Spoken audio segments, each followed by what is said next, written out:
vamos conversar com o senador Randolfo Rodrigues, que é da Rede Sustentabilidade do Amapá. Bem-vindo, senador, ao nosso Espaço Cidadão. Olá, Robson. Meus cumprimentos a você, a todos os seus telespectadores. É uma satisfação enorme estar falando para o povo nordestino, de quem tanto eu aprecio e de onde eu provenho. Tenho origem pernambucana, né? Nasci em Garanhuns e meus ancestrais, os meus pais, meus avós, são todos do Agreste Meridional pernambucano e tenho muito orgulho disso. Que maravilha. Senador, o senhor é um dos articuladores da Frente Ampla pela Democracia. Por que articular essa frente? Né? Que contexto a gente está vivenciando que força essa necessidade? Eu sempre digo, Robson, que nós temos um dilema da história do Brasil que é civilizatório. Fazer oposição ao governo de Jair Bolsonaro não é uma tarefa de esquerda, não é uma tarefa de direita, de centro. Um governo que tem nuances de atitudes que ofendem o nosso pacto civilizatório, que tem um comportamento que, diante de uma crise sanitária desse tamanho, de minimização da crise sanitária, repetidas vezes, isso, ou seja, não é um acaso ou um ato falho do governo. Repetidas vezes o senhor Jair Bolsonaro tem por convicção, ele e seu governo, que o Brasil não tinha que combater a pandemia. E até essa ação da parte do governo, esse comportamento da parte do governo, nos levou à tragédia que estamos assistindo, que estamos vivendo. E veja, ainda hoje, ele tem a dimensão que essa tragédia não é tragédia.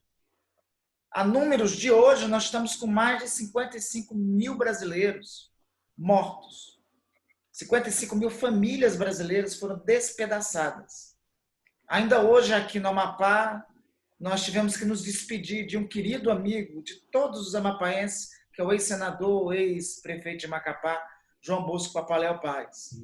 Essas tragédias que afetam a vida das pessoas, que nos deixam consternados. O número de mortos pela pandemia já é superior ao número de mortos de todas as guerras que o Brasil participou em toda a sua história de país independente. O número de mortos da pandemia já é superior ao número de mortos, já é o dobro, quase, do número de mortos da gripe espanhola de 100 anos atrás. A responsabilidade disso é do senhor Jair Bolsonaro e do seu governo e da forma como ele tratou a pandemia. Quem age assim com a vida dos brasileiros, a oposição a ele não pode ser uma oposição ideológica. Tem que ser uma oposição em defesa da vida, em defesa da saúde e em defesa da democracia. Da democracia, porque os atos do seu governo atentam contra a democracia. Sem dúvida. E é uma prática do governo, tem se observado desde o início, senador, porque no contexto das queimadas da Amazônia, né, minimizou e desconsiderou os números e agiu tardiamente, muito tardiamente. Do mesmo modo, no contexto do derramamento de petróleo nas praias do Nordeste, agiu tardiamente, desconsiderou, minimizou a situação também. E agora com esse... E me permita até fazer uma qualificação dos dois crimes. No caso das praias nordestinas, foi omisso. No caso da Amazônia, foi cúmplice. Foi cúmplice. Ele não só minimizou a tragédia que estava acontecendo aqui na minha região, como apoiou o desmatamento, apoiou os grileiros e enfraqueceu a atuação de fiscalização do IBAMA. E todo esse contexto ensejou a formação de uma frente ampla democrática, senador. Isso aí é uma dimensão que nós tínhamos desde o começo, desde o início do governo e desde o início dessa legislatura. Eu procurei em Brasília juntar os diferentes setores em uma frente de oposição. Comecei a trabalhar para a oposição a Bolsonaro não poderia ser pautada não poderia ser pautada pelo petismo, mesmo porque o antagonismo com o PT levou ao triunfo do bolsonarismo. Nós temos que constituir um grupo amplo de oposição que represente a restauração de valores civilizatórios. Você pode ser de esquerda, você pode ser de direita. mas você tem por convicção o valor da vida como bem inalienável, consagrado pela Constituição. Você pode ser de esquerda e você pode ser de direita, mas você compreende que a preservação do meio ambiente não é uma questão só para gerações atuais, ou melhor, não é só uma questão para gerações futuras, é uma questão principalmente para gerações atuais. A pandemia está mostrando isso. 75% das doenças emergentes têm origem zoonótica. 65% das doenças existentes também têm essa origem. E sabe por que essa origem? Porque o homem avançou sobre os ecossistemas da natureza. É por isso que o mundo todo está retomando a sua economia com base em redução da emissão de carbono. Enquanto aqui no Brasil a gente está na contramão. Está na contramão, para variar. Né? Política ambiental é justamente ao contrário. Deixa passar a boiada, né? Na verdade, não há os devidos cuidados com com o nosso meio ambiente. Né? Não é uma preocupação, é despreocupação aqui no nosso país. E não reconhece, Robson, que o potencial ambiental que o Brasil tem não é uma questão de, abre aspas, de ecochatos, de ambientalistas, abre e fecha aspas. É uma questão econômica. É uma questão econômica. Investidores do mundo inteiro, inclusive, já têm se posicionado. Anunciaram essa semana que vão tirar fundos de investimento do Brasil. Vão tirar fundos de investimento do Brasil. Se nós reduzirmos a emissão de CO2 na atmosfera com a redução da devastação, em especial da floresta amazônica, nós podemos vender títulos no mercado internacional de CO2 que credenciam e acumulam divisas para o Brasil. Ou seja, é uma questão econômica.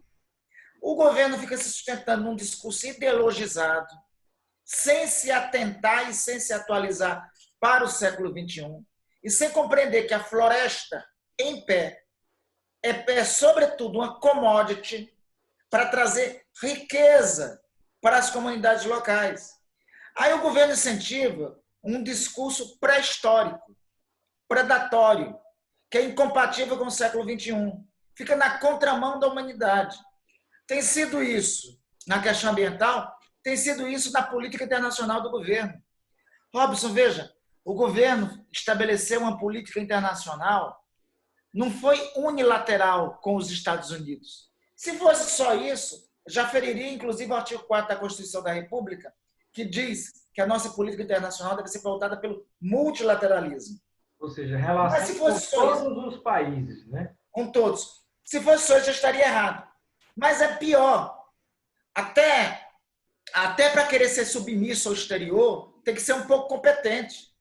O governo não teve competência em ser submisso. Se submeteu a uma facção de extrema-direita do Partido Republicano, vinculada a Donald Trump. Eu não sei o resultado das eleições americanas em novembro, mas há uma tendência em que indica que Trump pode ser derrotado. Trump derrotado, como é que fica essa política internacional ancorada somente em uma facção de um partido nos Estados Unidos? Nem a própria política da nação americana como um todo não diz respeito à forma como o próprio Trump trata individualmente a política internacional, como o caso e outra coisa, do Brasil. Essa política é tão subalterna que é desrespeitada. Como eu digo, até para ser capacho internacional tem que ter competência para ser capacho. Os Estados Unidos foi o primeiro a declarar o Brasil pária sanitário. Né? Olha, veja o drama da nossa condição. Nós somos um pária ambiental, já somos desde o ano passado. Os Estados Unidos estão proibindo a entrada de brasileiros lá. Aquele privilégio que o Entraub teve só foi porque ele teve o passaporte diplomático. Né? Aliás, o gambiarra é um fugitivo. O ex-ministro da Educação é um fugitivo, não é, senador? Não, aquele passaporte diplomático é a partir de uma gambiarra, que teve depois o governo ajustar no Diário Oficial. Então, os Estados Unidos não querem receber cidadãos nossos.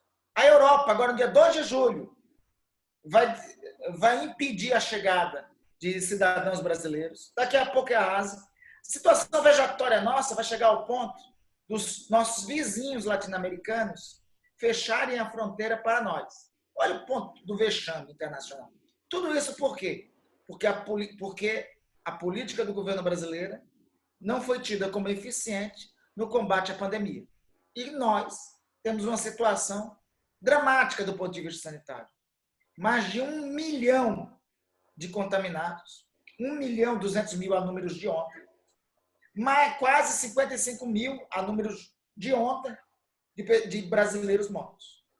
Senador Randolfo Rodrigues, da Rede Sustentabilidade do Amapá. Outra pergunta que lhe faço é o seguinte: além desse problema, que é o não combate ao Covid-19 por parte do governo federal, nós temos outra situação grave, que é a situação onde o próprio presidente da República participou e apoiou atos antidemocráticos sob o manto da própria democracia.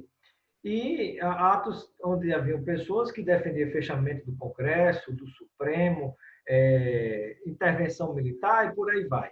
AI-5, nem se fala que o próprio filho do presidente já defendeu. E aí eu lhe pergunto o seguinte: as instituições já vinham sendo atacadas momento a momento desde o começo do governo, mas parece que agora começaram a dar respostas mais contundentes para além das notinhas de repúdio, porque quem atua na imprensa já não aguentava mais tanta notinha de repúdio e nada de ação concreta, de ação prática. A pergunta que faço, senador, é para valer dessa vez? Esses processos vão ter um rumo, vão seguir até o fim mesmo, ou foi só um freio de arrumação, um basta para o presidente da República? Bom, eu espero que as instituições do Estado brasileiro não se enganem com Jair Bolsonaro. O escorpião não deixa de ser venenoso só porque esconde o ferrão. Tem a famosa anedota do escorpião e do sapo, né? É da natureza do escorpião sempre atacar. Então, não se engane com o Jair Bolsonaro. Ele tem estado mais quieto esses dias, tem estado mais quieto em termos. Ontem, na live dele, por exemplo, nessa quinta-feira, na live dele, ele disse que a pandemia não era tão grave. Veja, com mais de 55 mil brasileiros mortos, ele disse que a pandemia não era tão grave. Né? Para ter sequência as declarações de histeria, gripezinha, resfriadinho que tinha feito anteriormente. Porque nós temos uma situação muito clara onde acredito que as forças que combatem isso aí que está no poder hoje, né, pontualmente, algumas forças que combatem têm que ter cuidado para não misturar o que é ação efetiva antidemocrática, que oferece um risco real, e o que é bombas que tenta se fazer funcionar como cortina de fumaça para desviar o foco de outros assuntos que atacam diretamente o presidente e os seus filhos. Eu também acho. Veja, então, em especial, o que eu dizendo, as instituições não podem se enganar com a figura de Jair Bolsonaro. Ele é um cara que foi constituído avesso à democracia. E ele só tem estado mais reservado e mais quieto agora essas 2 semanas porque o Queiroz foi preso.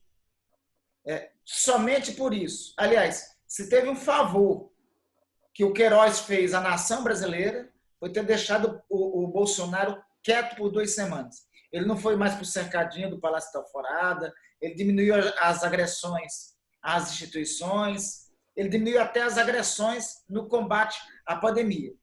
Ele, o presidente da República, sempre que fica calado, eu acho que se torna um poeta. Dá um sentimento maior de pacificação para nós. Ele está falando alguém que, no meio dessa pandemia, tinha dito antes para interlocutores do governo que era o momento do presidente unir e se mostrar líder. O que ele fez foi o inverso.